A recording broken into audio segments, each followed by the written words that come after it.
play with the Keeper of the Lights. You have a Disable that goes through BKB, which is good against Gyrocopter. I think everything was favorable for this Beast.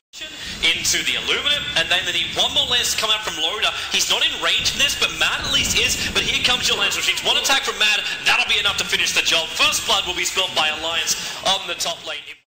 Where's your control? You've just thrown out your chaotic offering as well as your call down, and got practically nothing apart from now pressure on top of a tier 1 tower. Oh, bottom lane, they're actually going to go for a fight here.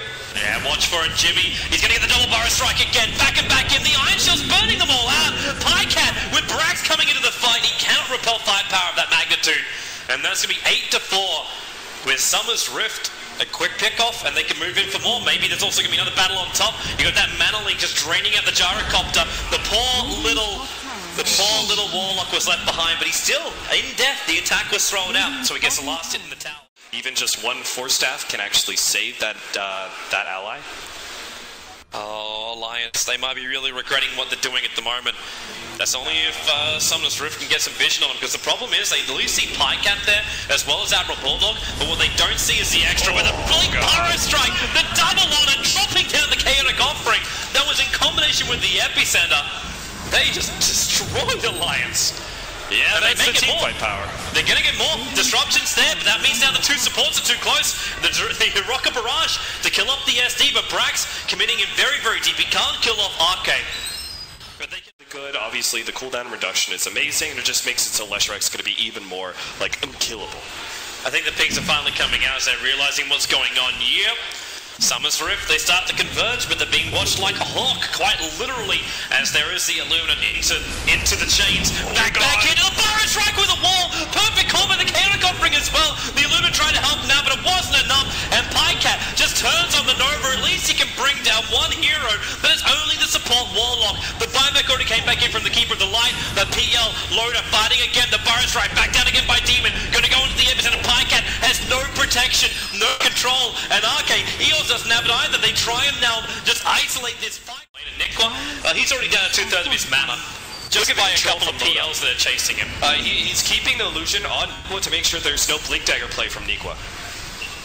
Oh, he sees a really good vacuum. Time to set up. Oh, he gets 3. Burrow Strike only on 2, but the Mech Hunter's there with the Illuminate to fly in. How much damage is enough to kill off the SD? But you've just committed your full combo for that one, and Niqua, he's got no way to get back inside the base safely. The Pulse Nova just tears him a new one. And you'll see Loda come straight back up the mid. They want to try and bring down this mid-Rax. The lance dodged by Demon with the Sandstorm going to work. But there's no backdoor regeneration to protect this Rax. So they take care of the creep wave, they'll take care of the top with no tier 2 towers remaining outside the base. They can go for more if they want to, but Demon? Okay. Just right here, try and slow it down. Demon doesn't have Epicenter, however. So keep your eyes peeled on that one, but again, Doppelganger allowing Loda not to get away to safety, but he's locked in the corner. The Force Staff are getting back out again. A sign of fist, but the Hex is coming from Pajkatt. They want Demon dead. Raw, Lancers, the mana is low. The Fatal Bonds is at least down on top of Alliance, so they're taking considerable amounts of damage here, especially Admiral Bulldog. He's not looking too healthy. He's going to TP back to base and then be brought back in again by Akke later on. But remember what they came here for. They're here for the Rax. Matt's not looking too healthy either. He might want to TP himself out too. Yeah, there it is. And then they just pull him straight back again once they're held. Lances, he just chips down buildings with his illusions.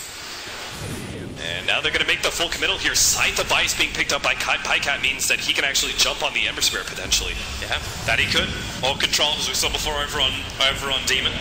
So there's no more extra Burrow Strikes. The lance thrown up to Warlock, trying to mop him down. Pajkatt, they've already managed to bring down the range rack so far. The follow-up stun on Niqua, it was actually the Mana Link that stopped him from running away, so Niqua will end up dropping. And there's more to come. That was just back in the middle of the fight, but it's doing no real effect at all. Brax has a slot of fist, but the Rack's already taken. And again, Loda, perfect on the Doppelganger timing. He's able to dodge these attacks. There's no mana available for the Gyrocopter, trying to get back into the world where it's safe. And maybe Brax can find some kind of opening over on Matt, but, well, he's only got one spirit to jump back out. Burrow Strike in from Demon. They do find the Shadow Demon. But do they get further away? Because again, we go into this Doppelganger attack. They end up bringing down the Ember Spirit. Buyback is available, so he'll come back in a fight with the Epicenter from Demon and a double Burrow Strike. Admiral Bulldog and Akke not too happy here, but at the same time, Loda can go to town, make more of himself. Doppelganger out of the upheaval. The columns are finally hitting the deck too. Admiral Bulldog so low, 80 HP, still in the middle of the fight, and he survives through it all. The Illumines are out. I just don't see away they can repel, and neither does Summer's Rift. They call GG, and Alliance will advance themselves through now as the winners of their first game in this group stage to see if they'll face up against either London Conspiracy or Evil Geniuses. That is one of their two opponents coming up. Yep, really well played by Alliance. Just too much good synergy on their team. I mean, like there was even one thing that we did mention, which was like Mana Lake works really well when you've got two different heroes that can burn mana. The Necronomicon on Beastmaster plus the Phantom Lancer Diffusal. They had the split pushing options. They had superior siege.